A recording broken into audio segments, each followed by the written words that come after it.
नेता प्रतिपक्ष जयराम ठाकुर ने साधा कांग्रेस पर निशाना। सोशल मीडिया प्लेटफॉर्म एक्स पर पोस्ट पर घेरा सरकार को। अपनी नाकामी छुपाने के लिए सरकार तानाशाही पर उतर आई है। डराकर धमकाकर सरकार चलाने की कोशिश कर रही है सीएम। तो नेता प्रतिपक्ष जयराम ठाकुर ने कांग्रेस पर निशाना साधा। उन्होंने कहा कि अपनी नाकामी और जन विरोधी गतिविधियां छुपाने के लिए अब तानाशाही पर उतर आई है सरकार। पहले झूठ बोलकर सत्ता चलाई और अब डराकर धमकाकर सरकार चलाने की कोशिश मुख्यमंत्री सुक्खू कर रहे हैं।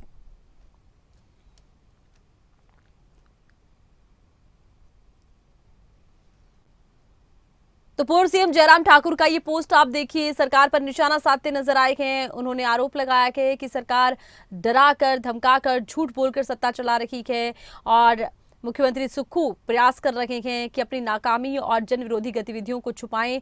तानाशाही पर उतर आए हैं। पहले झूठ बोलकर सत्ता चलाई और अब डराकर धमकाकर सरकार चलाने की मुख्यमंत्री कोशिश कर रहे हैं।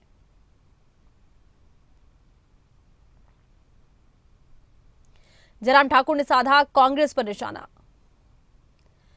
कहा, नाकामी और जन विरोधी गतिविधियां छुपाने के लिए सरकार तानाशाही पर उतर आई है। पहले झूठ बोलकर सत्ता चलाई, अब डराकर धमकाकर सरकार चलाने की कोशिश मुख्यमंत्री सुक्खू कर रहे हैं।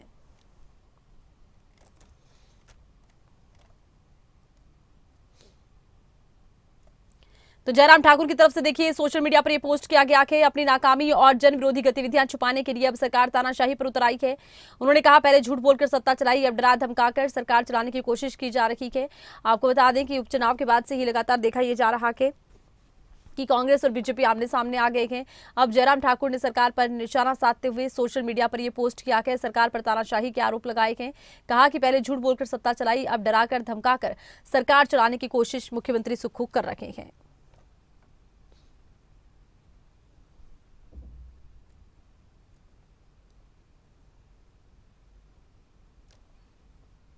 जयराम ठाकुर का सोशल मीडिया पर आप ये पोस्ट देख रहे हैं। लगातार देखा यह जा रहा है कांग्रेस और बीजेपी आमने सामने हैं। कई ऐसे विषय हैं जिनको लेकर लगातार एक दूसरे पर वार पलटवार किया जा रहा है।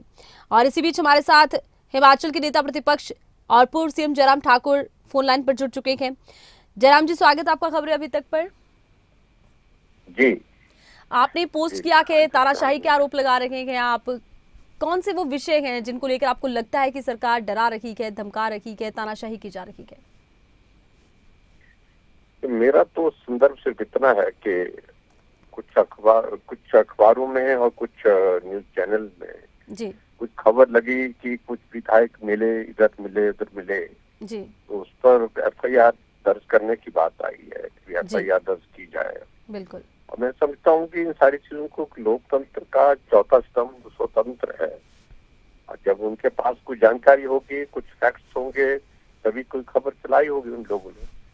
अगर ऐसी सूरत में इस तरह की कोई खबर चलती है जी तो उसको वेरीफाई करना चाहिए तुरंत। मुझे लगता है कि हम डेमोक्रेटिक सेटअप पे रहते हैं और हम मीडिया को भी इस प्रकार से आजादी ना दे अपनी बात, अपनी खबर लोगों तक पहुंचाने के लिए। मैं समझता हूँ कि वो उचित नहीं है। क्या किसी पूर्व विधायक पर या किसी विधायक पर जयराम जी, क्या किसी तरह की एफआईआर हुई है फिलहाल? नहीं, मुझे जो जानकारी मिली, क्योंकि अखबारों में खबर पढ़ी मैंने, अखबारों में खबर आई थी और अखबारों में खबर आने के साथ साथ में इस बात की चर्चा थी कि 20 तरह की बात चल रही थी, तभी उस सारी चीज को लेकर के हमने कहा।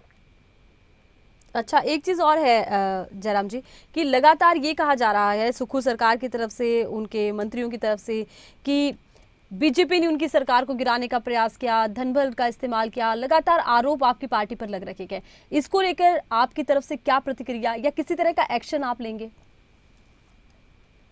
देखिए, इन सारी चीजों को लेकर के वो कई बार स्पष्ट कर चुके हैं कि विधायक इनसे नाराज हुए जी, और नाराज होकर के किसी दूसरे दल को संपर्क करें कि हम आपके साथ आना चाहते हैं, आपको सहयोग करना चाहते हैं, हम राजनीतिक दल में काम करते हैं, तो स्वाभाविक रूप से उस तरह की परिस्थिति जब बनती है तो सहयोग लिया भी जाता है। तो इनके विधायकों ने नाराज होकर के भारतीय जनता पार्टी के राज्यसभा के सांसद को वोट डाला। उनका कसूर सिर्फ इतना था, उनकी नाराजगी जाहिर की और 24 घंटे के अंदर इन्हें जो है वो बिल्कुल कार्रवाई कर ली उनके खिलाफ, उनकी सदस्यता समाप्त कर दी। और ऐसे में नाराजगी का आलम तो वहाँ है, नाराज इनसे हुए लोग, टूटे लोग इनसे हैं, हमसे थोड़ी है। तो इसलिए अगर हमारे पास कोई आदमी आता है, हम आपके साथ काम करना चाहते हैं, आपके साथ मिलना चाहते हैं, आपके साथ आपकी पार्टी में रहना चाहते हैं, हमारी पार्टी का राष्ट्रीय नेतृत्व तो सारी चीजों पर जब चर्चा करने के बाद ऐसी चीजों में फैसला लेता, फैसला हो, पार्टी में शामिल हुए। जी चलिए, बहुत शुक्रिया जयराम ठाकुर जी, आप जुड़े, आपने अपनी बात रखी है। और इसी बीच हमारे साथ कैबिनेट मंत्री जगत सिंह नेगी जुड़े हैं। जगत सिंह नेगी जी, बहुत स्वागत है आपका खबरें अभी तक पर। हाँ, धन्यवाद। अब देखिए, विपक्ष का आरोप है कि अपनी नाकामी छुपा रहे हैं, जन विरोधी नीतियां छुपा रहे हैं, गतिविधियां छुपा रहे हैं, तानाशाही पर उतारा रहे हैं। इसको लेकर आपकी क्या प्रतिक्रिया? ये तो जब जाहिर है कि जब से हिमाचल में विधानसभा के चुनाव हुए, चुनाव में भाजपा को जनता ने जो मिशन रिपीट था उसमें जो है पूरी तरह से ये असफल रहे। और उससे पूरे 5 साल जो है लगातार एक ही काम करते रहे, किस तरह से दोबारा रिपीट करें।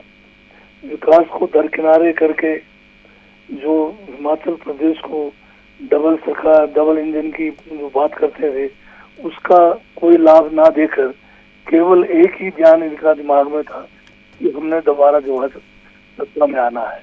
और उसके लिए केवल जो है ये बड़ी बड़ी सभाएं और जो जनता का धन का दुरुपयोग करते रहे और कोई काम नहीं किया। और अब जब कांग्रेस की सरकार बनी और जब जनता ने इनको विपक्ष में बैठने के लिए मजबूर किया, तो ये जो है डे 1 से ही एक मिशन इनका था, इस तरह से जो जनमत की सरकार है, बहुमत की सरकार है, इसको कैसे ये गिराएं।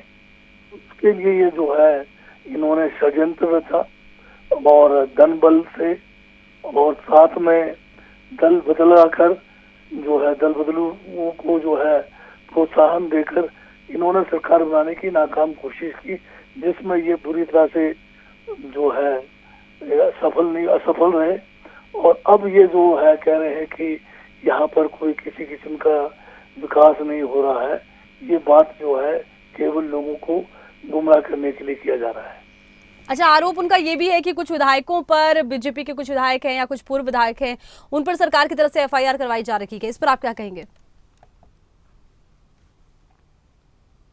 जगत सिंह नेगी जी, एक चुनाव के बीच में ईडी और सीबीआई को लाकर किस किस्म की यहाँ पर एक जो है शुरुआत की गई है और लोकतंत्र को कैसे कमजोर करने की कोशिश की गई है, ये किसी से छुपी नहीं है।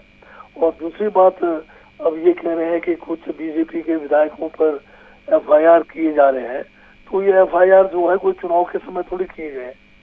ये एक आध जो जब दल बदलने की इन्होंने जो है धन बल का जो प्रयोग किया है, उसमें जो तथ्य सामने आए हैं उसके बेस पे कोई एफआईआर हुए हैं। जी चलिए, बहुत शुक्रिया, तमाम जानकारी आपने बताई है अपनी पार्टी की तरफ से कि इन आरोपों पर क्या कहना चाहते हैं। तो इधर देखिए, अब बीजेपी और कांग्रेस आमने सामने हैं। उपचुनाव के बाद कई ऐसे विषय हैं जिसको लेकर एक दूसरे पर जमकर हमलावर हैं।